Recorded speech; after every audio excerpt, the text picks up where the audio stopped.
Alex Griggs. I'm the GUI tools lead at Syncom, and that's the date, in case anybody was confused. That's the date right there. Keep it in their head.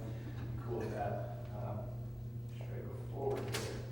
So a little bit, who am I as common to doing these slides? Let's see, I have multiple nicknames. The obnoxious one is self-assigned. It's sort of my take on combining biology and software programming and objects. A while ago, someone labeled me Lord of the Fries for a project I did. I haven't worked with fries in a long time, but it still seems to run around.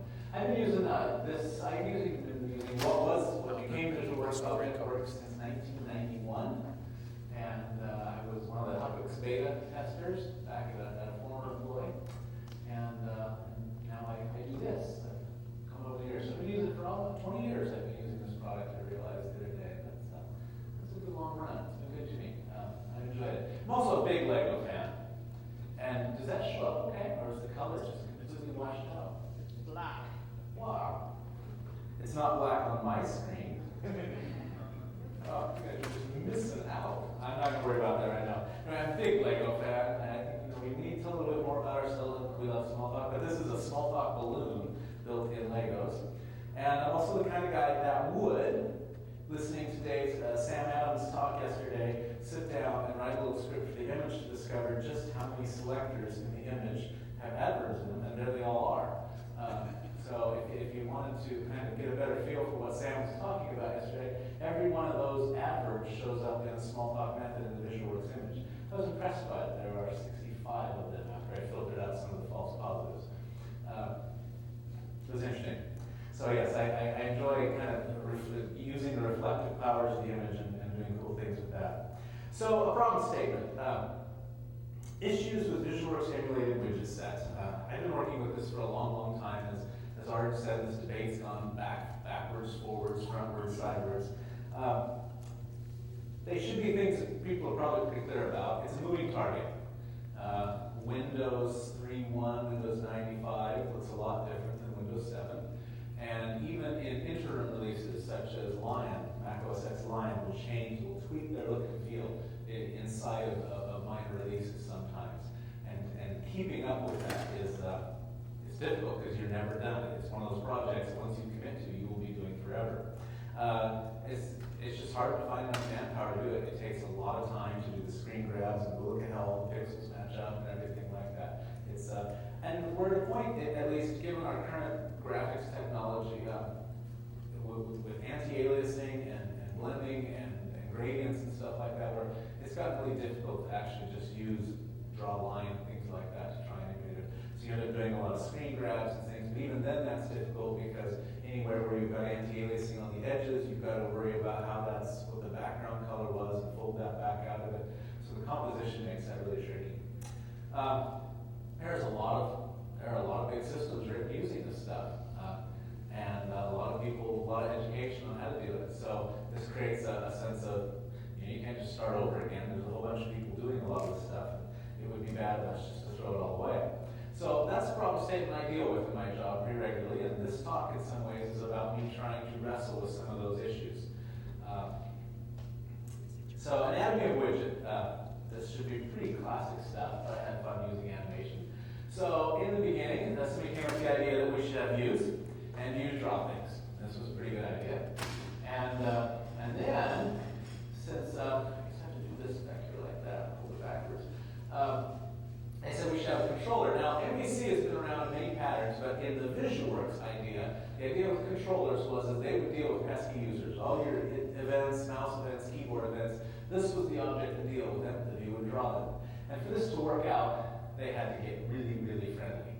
And if you ever spend time going up and down this code, you know this. They have references to each other, but it doesn't stop there. This is like the ultimate marriage.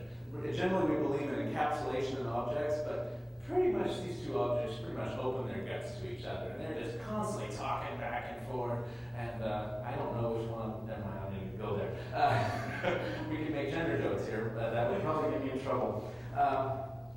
But tons of crosstalk, and especially as you get to a complex widget, you find that it can be kind of tricky to determine who's really doing what work where. So we have these two objects kind of trying to collaborate and cooperate as one. And this really was the idea, this was your idea of a widget. So we drew a boundary around these and called it a widget. But But then to complete the triad, of course, we have this model thing that had to drop in. And you're all familiar with the ideas here. These two things we're supposed to know about it. And then there was this magical dotted line, which was, it was this facade where you were supposed to pretend they were separated. Now, in reality, if you looked at, there was a line in the original S-Unit runner that Kent Beck wrote, which was just completely cool. It was like model dependence, any one top component update, or something like that. True to me, and Kent had put in this comment, was, why do they let me do this? Or something like that. So there's this illusion, and we do have a direct reference between the model and the view, but there's this illusion that you're not supposed to go there, you're supposed to pretend it's not there, and we use the change update mechanism, or the announcement mechanism, or some sort of, we're going to pretend that the model doesn't really know who the view is, and we'll treat them as separated. And this is a great idea, of course, separating view presentation from model. We're all familiar with that. Past that original idea of the simple MVC triad, there was kind of a sequel, a stage 2, that happened over the years inside the VisualWorks environment. So we moved this aside, models were not the important part, that's still there. We added these things. This guy showed up to the party, a layout wrapper. And the idea was, we're not going to let the view know where he's at on the screen, we'll let the layout wrapper do that. We'll add something in the view tree above him, and he'll determine where he's at and how he should get positioned and all that kind of stuff. And just for fun, though, you see that subtext here. He said, sometimes I kind of like to play in the drawing sandbox, too. So layout wrappers sometimes put borders on things and other things like that. Not always. So sometimes we have the view's job of drawing the widget being ripped off a little bit by the layout wrapper. But, that was, in some ways, that was a good thing. But it didn't stop there. Apparently this was a good idea. And when we needed some, when we got beyond Object Studio or ObjectWorks 4.0 or whatever, we needed more complex widgets. We wanted things like enablement and stuff like that. So we added another wrapper, and he did some generic stuff like disablement, enablement, visible, and stuff like that. We didn't put that down in the view, and it was just good to be a party. So we threw in these guys as well. For some reason, controllers didn't want to deal with long-running mouse events such as mouse dragging and things like that. So we threw in these temporal objects called trackers. Now, those who know me know that I have a serious distaste and suspicion of any object class that ends in ER. Notice what happened there. So this is where our widget now, but it wasn't just the widget here. There was another part of this story here that I find truly fascinating. It was that Vue decided it needed to have kids, and it needed to have lots of kids. And so it just decided that babies would be a good thing to have. And this was for some good reasons. Some of it is it's an abstraction. There's lots of widgets to be made. There are buttons, there are checkboxes and things like that. But it really got going after a while, because then we had this brilliant idea that for different kinds of buttons, we should, such as emulating a look on Windows or OS X, we should have different subclasses. And so if that seems a bit excessive to you, actually in my image currently there are 109 subclasses of Vue, and with various levels of abstract. And that doesn't even cover all the widgets, because some are subclasses of composite part. So I put 109 bubbles up there, just to see if could really deal with animating all those drops. That wasn't the end of the story, because remember, Vue and Controller, they're good friends. Controller felt he needed to have babies too. So he decided to have some babies. Well, not quite as many, but still quite a few. So this was where this is the story of the VisualWorks widget today. And this is the world I work in, is a world created by this history, so to speak. So, what about all the trackers? I know.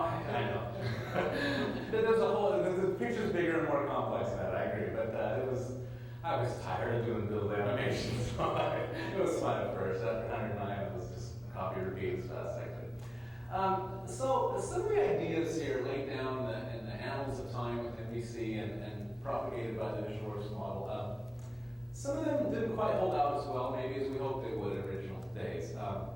One of the ideas here of this MVC diet was that every widget would have a simple model. And over time we've learned this isn't always the case. You have some widgets that do have one model. Think of a checkbox, and there's a Boolean value model behind it, and you update it, updates, or a number field. These worked well. But there were others that either didn't have models, such as buttons, and a new user to VisualWorks is going through and discovering the button has a model and realizes the pluggable adapter on a value model, ends up scratching his head as to why is there a model here at all? Isn't it just a quick thing? And then we had the opposite. We had things like selection and lists, where the model wasn't comparable. It wasn't just a matter of sequence. It was really the fact that the view needed 2 or 3 models. It needed to know what the selection was and need to know what the list was. And we weren't entirely consistent with that either, because while we did that there, we made up special models for that widget. We didn't do it for text field, which is a lot of similar type of thing. It's a sequence of characters and it has something selected in it. But we just stuck with one model there and we didn't worry about the selection part. There's also this big idea about the value of shared models. They are valuable, and the ultimate demo here is that you take a slider and an input field, and you have a value model with a number in it, and you point it at the same model, and it's such a cool demo because you move the slider, and the input field updates and things like that. And then there's really just not that many more. There's really not that many cases where we double link models to multiple views. It happens. I'm not saying it's not. I'm just simply saying that this demoed well in practice didn't turn out to be used all that often. Interchangeable controllers. The idea with having the controllers separated out as a separate thing was that you could swap in different kinds of controllers for the same kind of view. In reality, about the only pattern we've ever used that for is to put no controllers on things so that they don't interact at all. But that's kind of ironic too, because that's kind of ripping off part of view state. In the original days, that was okay. But as we evolved our feedback there, we thought, not we, but everyone, said if you have a widget that can't react to things, you probably should draw it differently. So we have state about how to draw the widget, essentially represented by the type of the controller class. So even then we had some crosstalk there between those two. And other than turning widgets off, we really didn't do much ever with that interchangeable controller idea. And then we had this subclass views to render different looks for the same widget. Now, I have a friend who shared with me something that was shared with him. A friend of a friend said, I'm going to make sure I say this right, in a single inheritance like Smalltalk, when you play the subclass card, you better play it wisely, because you only get to play it once. If you've played the game of Rook, anybody play Rook here? You know this game? You know this card, the Rook card, or if you play Hearts and you know the Queen of Spades, what she's all about. These are very important cards, and you get to play them once, and it has a fundamental meaning when you do. And once you've played them, once that card comes out, it changes the game. So this has implications for what you do once that subclass card has been played in the widget hierarchy. So this kind of affected where I was sitting at about, half a year or so ago with this, and some of the things we wanted to do. So we began kind of evolving, I began evolving kind of this project, and it had a whole lot of things I kind of wanted to do, but I knew I couldn't do them all. So the first one was that I wanted to get out of the business of doing screen grabs and trying to emulate how things looked. I wanted to find some way to have some operating system external resource do this job for me. I wanted to be incremental on and off. I knew from past experience that we couldn't just kind of do this big change for everybody. That would be a big problem. And that meant we needed to grow it in place. And I needed to be able to work it, and I needed to be affected by what happened with it. I didn't want to rewrite everything. That has obvious implications that are mostly negative for us and for our customers. I did want, if you go ahead and change the alternator on your car and you see that the belt is cracked, you fix the belt. You don't just stop there. So there were ways to achieve the drawing part simpler than what we try to do here. But I was also interested, if I'm going to be working in here, doing work to address at least some of these issues. And like I said, I wanted to play this subclass card a little different. So we went after, had a new kind of widget. Now, we started with a widget. To be honest, there's not even a class currently called widget. There may be someday. But at this point, we just wanted to say, here's the basic idea. We'll worry about creating abstract classes as they become obvious. We won't go off and make a big framework and then try to figure out how things work in it. But we started with the concept of widget, and then we looked at what we wanted to do. And we said, we're going to manage our own state. We're going to get rid of those state wrapper type things. We think that a button should know if it's enabled. You shouldn't have to go chasing the sub wrapper to discover that out.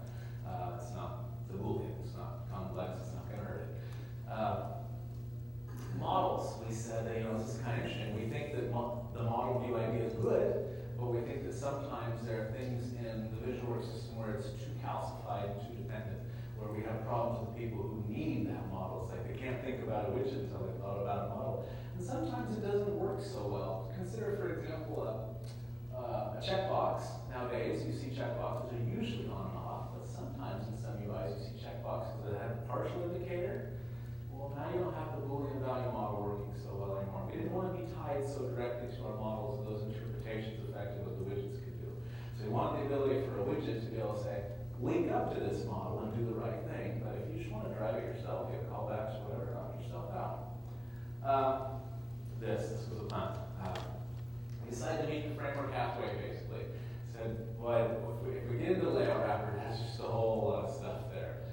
Another day. The managing project scope, you pick the things you think you can do something about, and you punt on the other things for now. So we said, we'll keep putting these new widgets in bounded wrappers. And if we have to do any sort of compositing inside our own widgets, we'll do the layout ourselves. We won't use layout wrappers. So if we have a button that has children, we're not going to use layout wrappers for that internal, but outside we'll stick with them for now. Don't need no stinking controllers.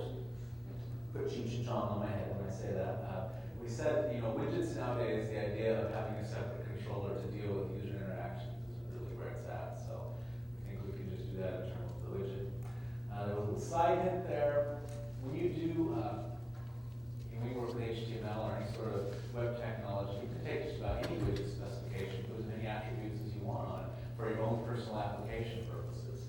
And one of the nice things that was already done here is we had an arbitrary properties engine on visual part already. So we use this a bit in these. We said we'll take advantage of that when it makes sense. If you want to put hints for how to draw this or something, we've got a place you can stuff your own instance-specific metadata on a given widget.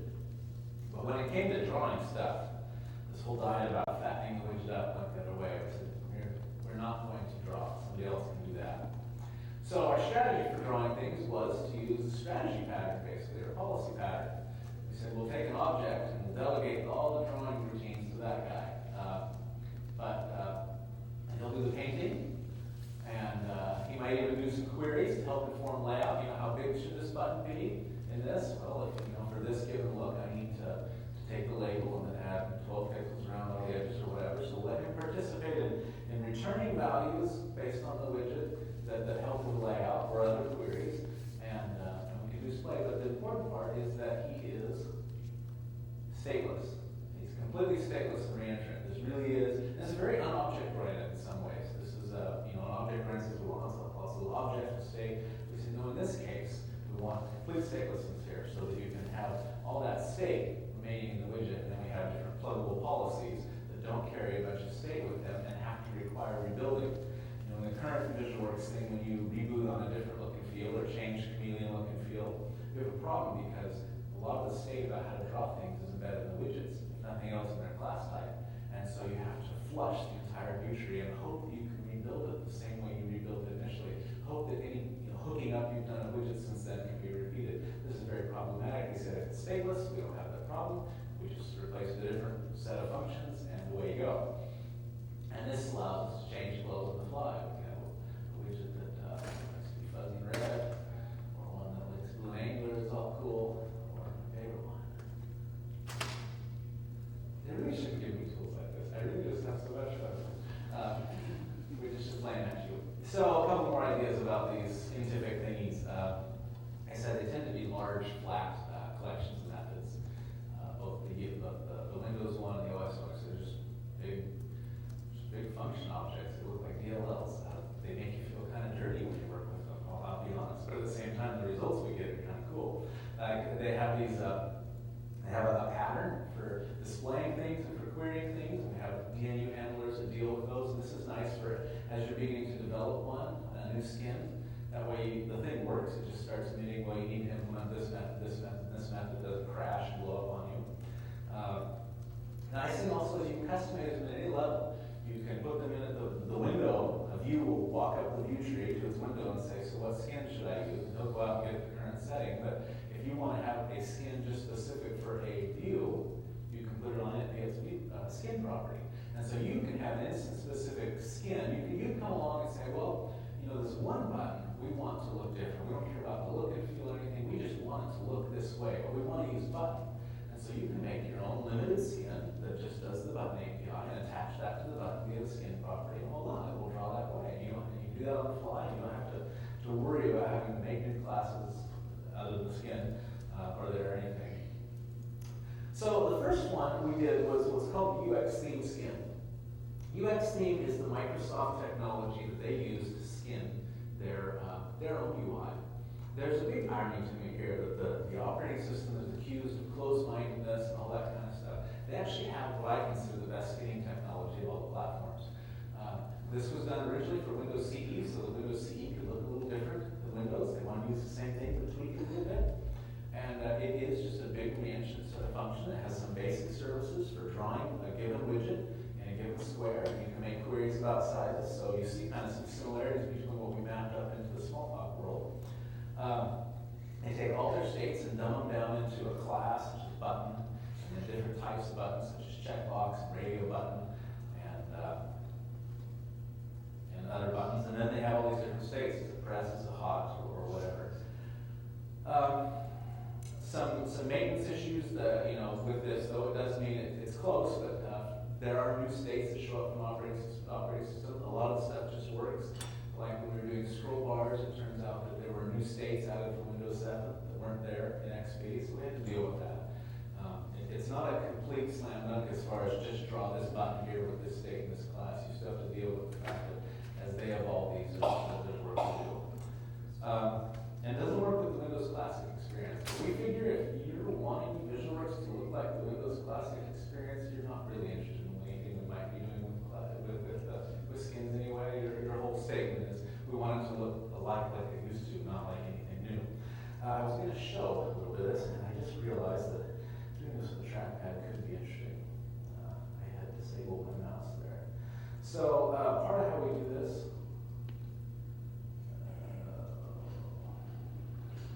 So, we wrote a little app that allows us to look at all these different things in the state table here, and I can go and I can look at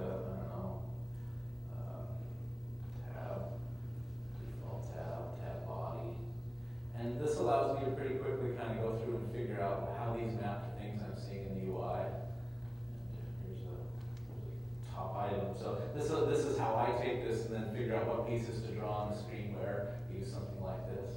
And so the result currently, this will be pretty underwhelming to some people, and I don't know, to people like me, this is kind of cool.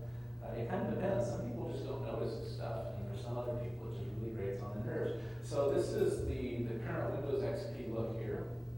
And if I turn this Use Skins on, then we can say apply, and I'll open up another settings manager side by side with it.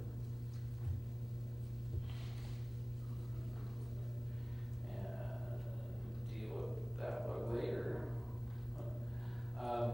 Now we get slightly different widgets. We get buttons that look a little different. We have the screen size here to do this as well. So now let's do this here.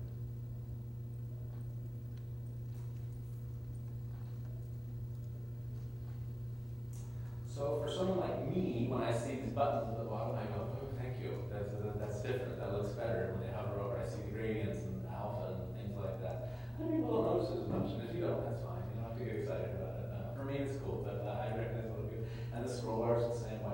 I pick out on these things really quickly, even the check boxes. So it does it there, but then the cool thing, let's see if I get this right,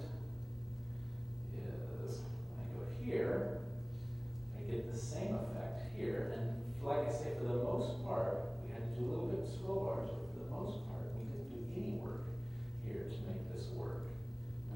It just automatically did the right thing based on what the underlying operating system wanted to do by drawing that widget.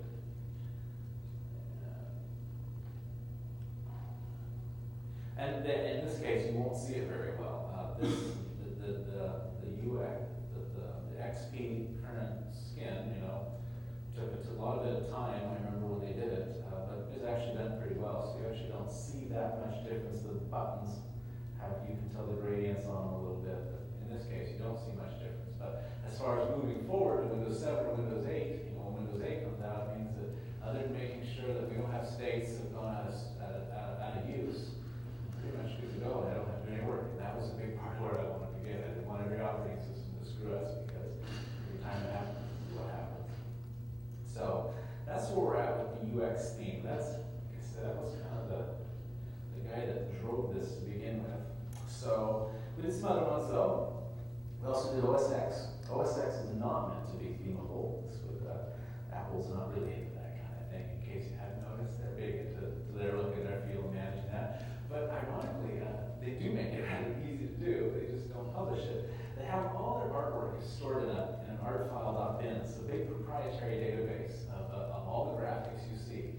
And this just kind of surprised me. I thought I'd see a lot of vector art and things like that. It's all big graphics. People use vector art. Their artists sit down and just load gradients and blurs and all kinds of stuff. And because of that, you need to really cache those images. And they do them all with these 3x3 matrix. It's always a 3x3 matrix of images that then you put together. And sometimes, I should say at most a 3x3 matrix. Sometimes it's a 1x3, sometimes it's a 2x2, but you always have rules for how you put those up to 9 images together. And people who do write OS X theming tools, they know about this file, and they figure out the format to it, and then they make it so that you can read it, decode it, update it, and you can get new OS X themes and make OS X look like Windows 7. Somebody I got a great kick out of that, which is so backwards. So what we do though is we also know that format, and we fetch those and cache those and display them as we have to. And like the UX theme stuff since it's DLL will only work on Windows. This is one thing we lose if we go to run the Windows look and feel on OS X. For me personally, I'm willing to give that up to have the better rendering. And the OS X is close to that. It's kind of an interesting problem I exploited this at some point, because in the OS X world I'm running 10.7, but I needed to make sure 10.6 and 10.5 were working okay. So what I did in that case was I went to somebody with 10.6 or 10.5 installed, and I said, can you send me this file of yours? And then I put it into place, and then I simply pointed my rendering engine at this file instead of theirs, and I got OS X 10.5 on my 10.7 machine, and then I could make sure everything looked fine and was good. Again, similar maintenance issues. Apple changes stuff in there. You may have noticed if you're using a 10.7 machine that they decided that scroll bars just need to be fundamentally rethought.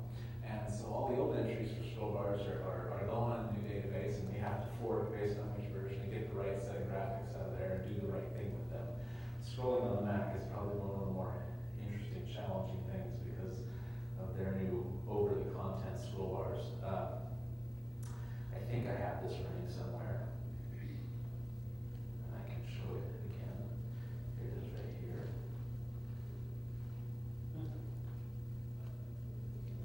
This didn't resize as well as the others. We have a tool here that I use as well, and so I can inspect this. This is all the artwork that's in that file. And we go down and drill into millimeters A. What did it say it was? This is the push button active 4 texture inset small graphic, and I can look at that graphic. There it is. And I can go through these and find which ones I need to put on the screen where how, and they're all there, and they're alpha blended. It does all the work for me. I just have to draw them in the right place at the right time.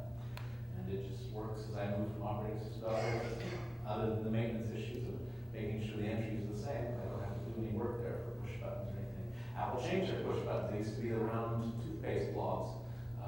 10.7 has more of a square, flat little pill or something. It's similar, but it's different, and I didn't have to do any work to make that work.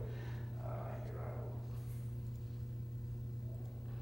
So this is what we used to get with the complete emulated, and we say cn supply. Do this again. There we go, this one. Why am I getting a control click?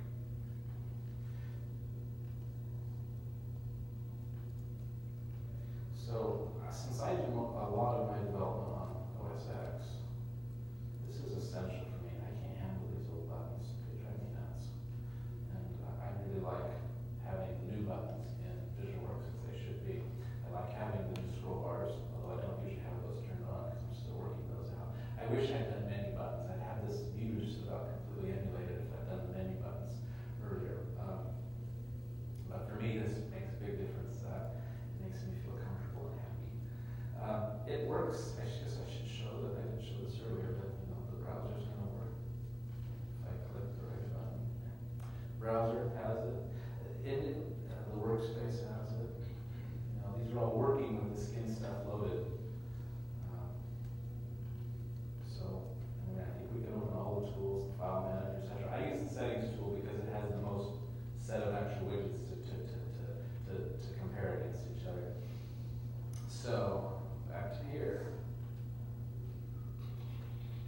So GTK, Linux users, boy, don't they like GTK.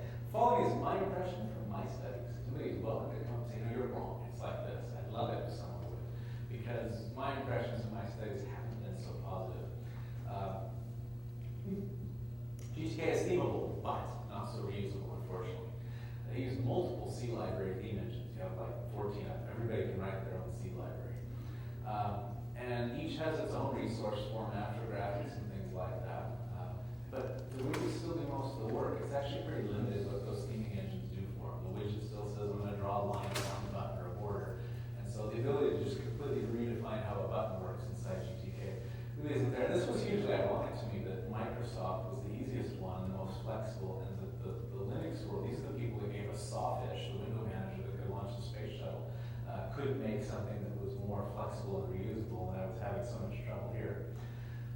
Good news is we can use something like this as a fallback. So I sat down about a day, whipped up base skin, which didn't have any platform books other than the Cairo library, and I did finish a bunch of quick prototype. Let's see if I can find the VMware window here where it's at. Did I not?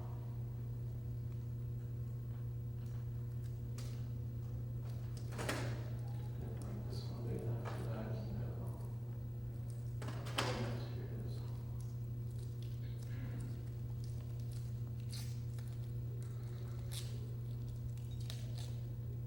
No. Let's come back to it.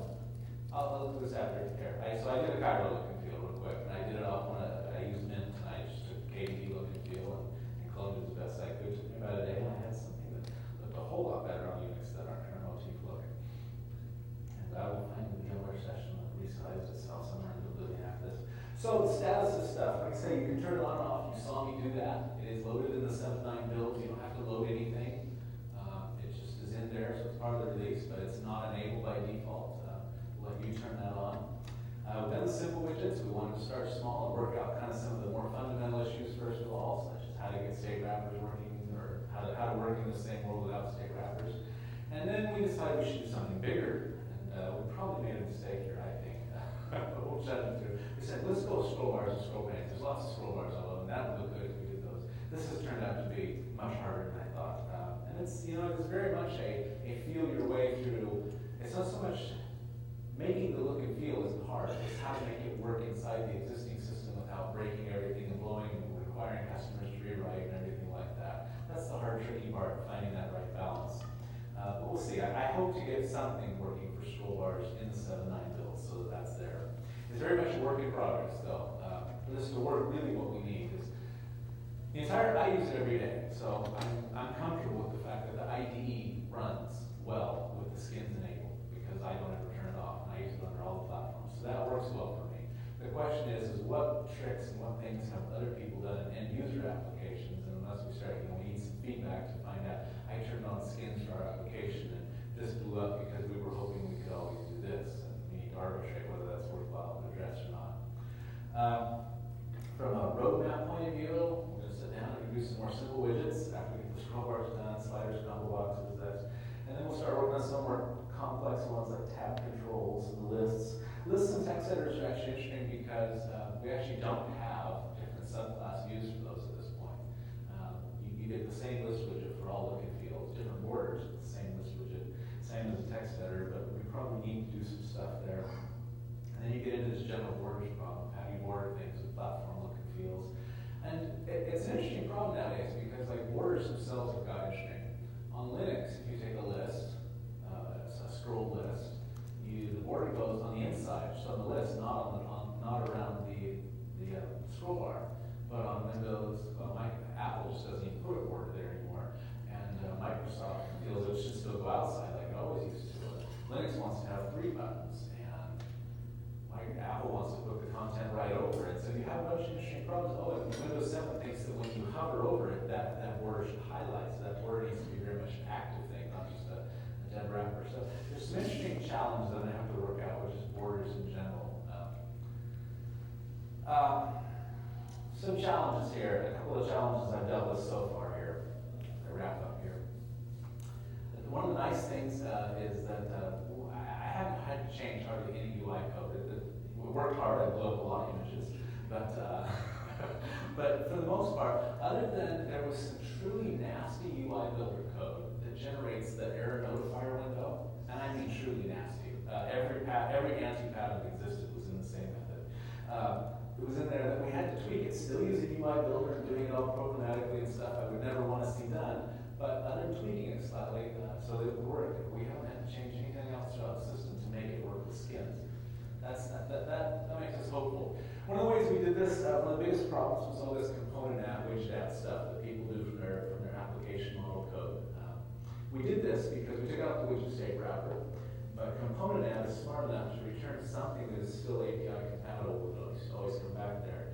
We either get the widget state wrapper if you're interfacing with, it can be a mix of widgets, or you get one of these widget state facades, which is basically a temporary object that knows how to talk to the widget and then present that same API to you, so that you can still say, UI builder, widget app, whatever, enable, disable, and do things like that.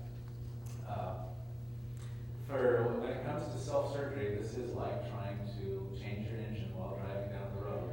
If you screw scroll bars up, you will hose everything fast. If you screw text up, you will hose everything. This is probably the singular case where in some cases, the classic Smalltalk live code system and the, what do we call it, the removal of the compile run cycle actually can work against you. There are times when I thought, I would just like to push a compile button, start it up, if it blows up, go back and figure out what. But because we do it in the self-surgery mode, it actually does. It's one case where it's actually, it's both good and bad. It's not as beneficial in this type of task as it is for other application development because you are messing with yourself.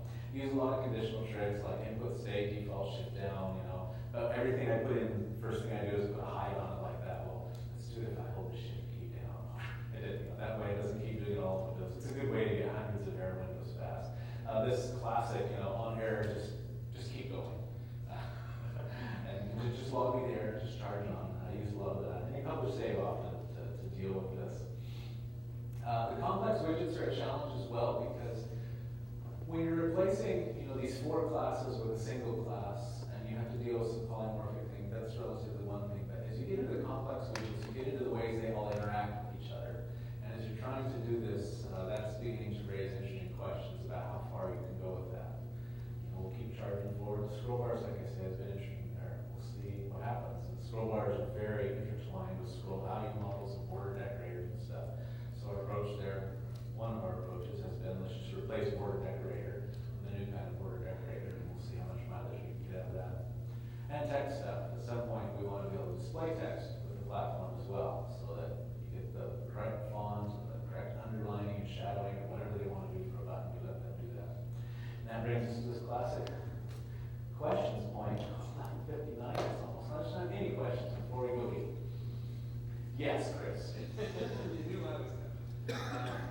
UI painter, so there seems in our world, there's a lot of people who will design their UI, and they'll do it all programmatically. They've sort of just given up on UI, or not given up, but they just don't use UI painter. And then there's the other camp, which, they'll do all their layout in UI painter. And in terms of that tool and its evolution in Syncom, is there any work being done there?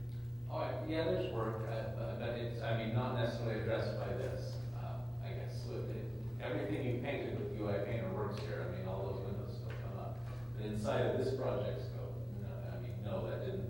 We chose to not go to the whole issue of